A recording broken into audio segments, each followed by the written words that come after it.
It was the year 1951. The Cold War between the United States and the Soviet Union was at its peak. Both superpowers were making every possible effort to defeat each other. Nuclear weapons, gathering secret intelligence, propaganda, and technological competition. This was no ordinary competition. It was a race in which the losing nation could literally be wiped out. Inside the CIA, a project was underway called Project Aquatone. Its objective was to collect secret intelligence from above the Soviet Union. But the problem was that ordinary aircraft of that time could not safely enter Soviet airspace. The Russian MiG fighter jets were so fast that they could easily shoot down any American spy plane. There was only one solution: to build an aircraft that could fly so high that no missile, no fighter jet, and not even any radar could detect it. And this aircraft had to be built in complete secrecy, without the American public knowing about it. Not the Congress, and most importantly, not the Soviet intelligence agencies. For this task, the CIA partnered with a special division of Lockheed Corporation, which people knew as Skunk Works. This was not an ordinary team of engineers. It was a small group of America's most brilliant aeronautical engineers, led by one man, Kelly Johnson. It was said that Kelly Johnson could talk to metal and air. He could understand the needs of an aircraft and think of a solution, even before the problem was officially documented. But Skunk Works had a problem. They needed a place where this aircraft could be built, where it could be tested and, most importantly, kept hidden from the eyes of the world. In 1955, CIA and Air Force officials surveyed the Nevada desert. They were searching for a dry lake bed, flat, isolated and so remote that no ordinary person could even reach it. And they found that place, Groom Lake. Groom Lake was already located inside a restricted military zone. But this place was even more isolated. Tall mountains surrounded it on all sides, creating a natural bowl around it. No road led to it, and there was no town nearby. Nor could any ordinary civilian even see that place. When Kelly Johnson saw this location, he said only one word: paradise. And from that very day, a new chapter began in the world of Groom Lake. Construction began there: runways, hangars, barracks, and laboratories. Everything happened with such speed and such secrecy that even the employees working there were not officially told where they were going and why. They were told only this: this is a classified project. It is a matter of national security. Do not tell anyone anything about it. Where did the name come from? The mystery of the grid reference. Many people ask, where did the name Area 51 come from? Was it some dramatic secret name created by the government? Was there some mysterious meaning hidden behind it? The answer is simple, but extremely fascinating. Area 51 was actually a grid reference created by the Atomic Energy Commission. Different areas of Nevada were identified through numbers. The area where this base was built had the grid number 51.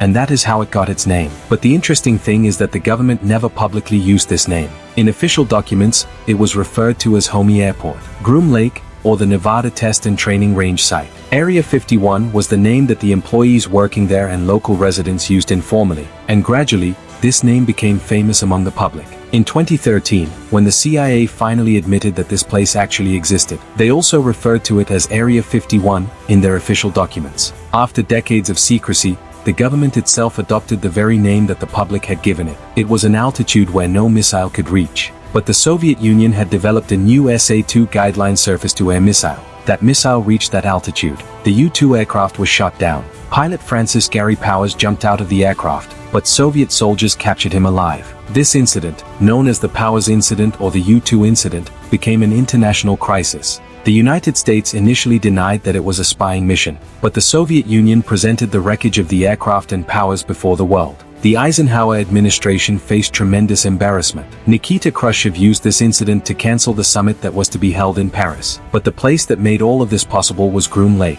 It was Area 51, that small place in the Nevada desert where this aircraft was built, where it was tested and perfected, a place that changed the course of world politics itself. State Route 71 Blackbird, the machine that challenged physics. After the U-2 was shot down, one big question remained: what next? Spy aircraft were still needed, but the U-2 method could no longer work. Then Kelly Johnson and Skunk Works began thinking of an entirely new approach. If altitude no longer works, then use speed. The concept of the State Route 71 Blackbird was very simple: build an aircraft that is so fast that no missile could even keep up with it. Even if a missile were launched, the aircraft would already be far away by then. The State Route 71 flew at a speed of Mach 3.2, that is, more than 3 times the speed of sound.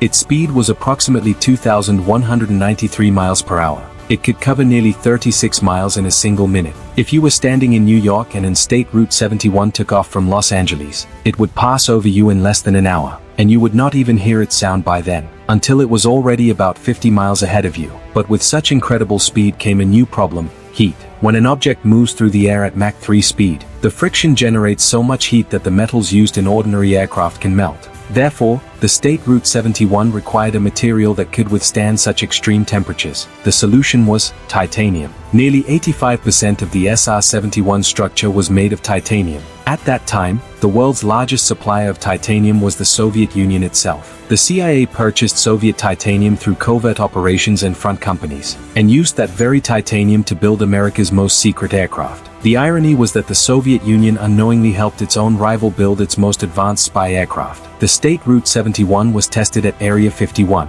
These very tests became the source of another mystery for ordinary civilians. The State Route 71 usually flew at night, its black silhouette in the dark sky. Its incredible speed and extraordinary altitude made it almost impossible for any ordinary person to understand what they were seeing. By 1976, the State Route 71 had officially become part of the United States Air Force, but its testing had already begun at Area 51 in the 1960s. During those years, whenever someone saw something unusual in the skies over Nevada, most people thought an alien spacecraft. But the truth was something else. It was a remarkable creation of human intelligence, a machine built by some of the world's most brilliant engineers through their talent and dedication. In the 1970s, a new concept emerged that changed the world of military aviation forever: stealth technology. Radar was the backbone of modern military technology. If you could deceive radar, if your aircraft could not be seen on radar, then you could enter any enemy territory without being detected. No missiles could be launched, and no fighter jets could be sent after you.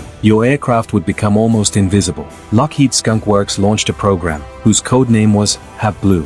This was the early prototype of stealth technology, and the place where it was developed and tested was Area 51. The F-117 Nighthawk, which was later developed from Have Blue, was an extraordinary marvel of engineering. Its design was unlike that of conventional fighter aircraft. Its structure was angular and consisted of flat, polygonal surfaces. It looked extremely strange, almost like an alien spacecraft. But why was that? Because curved surfaces scatter radar waves in different directions. Some of those waves return back toward the radar, but the F-117's flat and angular surfaces reflected radar energy in such directions that did not return toward the radar. As a result, the radar received no signal in return. The aircraft seemed to disappear from the radar screen. The F-117's radar cross-section was comparable to that of a small bird, only a few square centimeters, whereas a conventional fighter aircraft can have a radar cross-section of hundreds of square meters. Just imagine that difference. Testing of the F-117 began at Area 51 in 1977.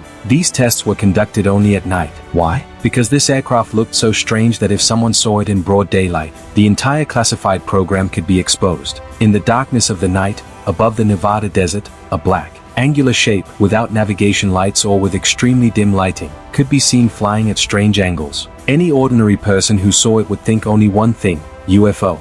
And that is exactly what happened. During the 1970s and 1980s, reports of UFO sightings in Nevada and surrounding areas suddenly increased dramatically. People reported seeing strangely shaped flying craft. The government neither confirmed nor denied these reports. Officially, the existence of the F-117 remained classified until 1988. After 11 years of continuous testing, the United States Air Force, for the first time, acknowledged that such an aircraft actually existed. During all this time, the objects seen by people around Area 51, most of the UFOs were actually revolutionary American military aircraft. The government's silence, which was necessary for national security and secrecy, gradually began giving birth to conspiracy theories. And these theories became so powerful that they forever linked Area 51 with alien stories and mysteries. A man appeared on a local television channel in Las Vegas. His face had been blurred. His voice had been altered. He said that his name could not be made public. But what he said shook the entire United States. He claimed that he worked at a secret extension of Area 51, S4. He said that 9 alien spacecraft were being kept there. He also claimed that he had personally worked on the propulsion systems of those craft. And then he said something that captured the attention of the entire world. He said that those spacecraft used element 115, an element that, at that time, officially did not even exist on the periodic table. That man's name was Bob Lazar. Just imagine, an aircraft capable of flying at an altitude of 70,000 feet, an aircraft that could fly more than 3 times the speed of sound, and an aircraft that was almost invisible on radar. If you had seen these machines in 1960 or 1975, you would probably have said, "This cannot be technology created by humans." And perhaps that is the greatest mystery of Area 51. It is possible that there were never any aliens there, but the engineers working there, scientists and pilots certainly built machines that were so far ahead of their time that they appeared to the world like extraterrestrial technology. The story of Area 51, far more than a story about aliens, is a story of human imagination, secrecy, and technological brilliance. And as long as those massive gates in the middle of the desert remain closed, the world will continue asking the same question: what is really inside? Bob Lazar's story permanently placed the mysterious tales of Area 51 into the category of aliens. The media widely broadcast his story. People who believed in conspiracy theories embraced him as their hero. Today, even after many decades, Bob Lazar remains a mysterious and widely discussed figure. But the question is, was he telling the truth? Journalists and investigative researchers tried to verify his claims. Some things were genuinely strange. Lazar claimed that he had studied at prestigious institutions such as MIT and Caltech, but no clear evidence of his name was found in the university's records. Records of his government employment were also initially unavailable. Lazar's response was that the government had erased all evidence of his existence because he was telling the truth and they wanted to silence him. However, one interesting event did occur. In 2003, element 115 was officially synthesized in a laboratory, and in 2016, it was named muscovium. Bob Lazar had mentioned this element as early as 1989.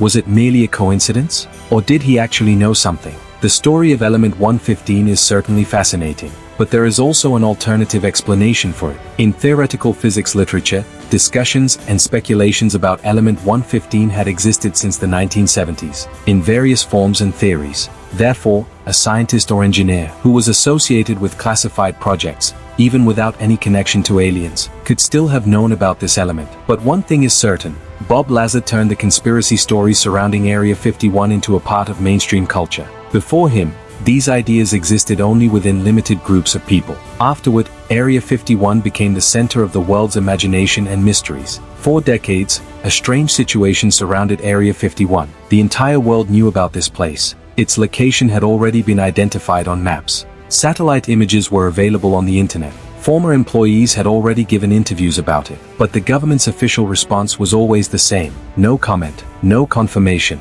no denial. Then, in 2013, something happened that made history. Researcher Annie Jacobsen and several requests filed under the Freedom of Information Act, FOIA, led to the release of old CIA documents to the public. For the first time in these documents, the CIA officially acknowledged that the Groom Lake facility actually exists. And not only its existence, the documents also revealed that Area 51 was primarily used for the development and testing of the U-2 and A-12 Oxcart reconnaissance aircraft. Many of the mysterious flying object reports from the 1950s and 1960s were actually related to these high-altitude test aircraft. According to CIA documents, when the U-2 aircraft flew at an altitude of 70,000 feet, it could be seen by commercial airline pilots and ordinary people. But because normal aircraft could not even come close to that altitude, people believed that they had seen an unidentified flying object. In other words, many UFO incidents were caused not by aliens, but by secret military technology. But one interesting fact was that the CIA said nothing about aliens, no confirmation,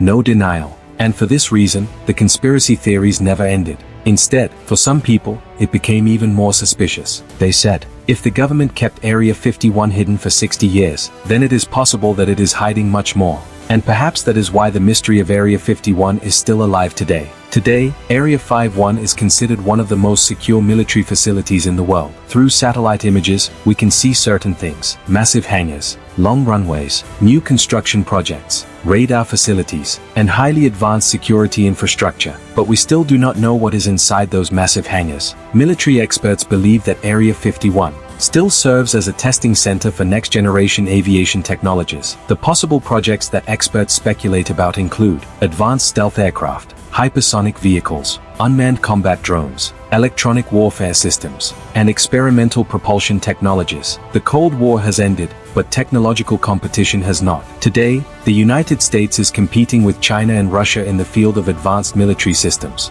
Therefore, the need for secret testing facilities is just as great today as it was in 1955. It is possible that the real purpose of Area 51 remains the same even today: testing the future. The aircraft being tested there today may become known to the world only 10 or 20 years from now, just as happened with the U-2, State Route 71, and F-117. Epilogue: what is the truth? So the question remains exactly where we began. Are there aliens at Area 51? The truth is that, to this day, no public and verified evidence has been found that can prove that alien spacecraft or the remains of extraterrestrial beings are being kept at Area 51. But there is another truth as well. The work carried out at Area 51 was so extraordinary that to ordinary people, it seemed like extraterrestrial technology. And perhaps, that is the greatest mystery of Area 51.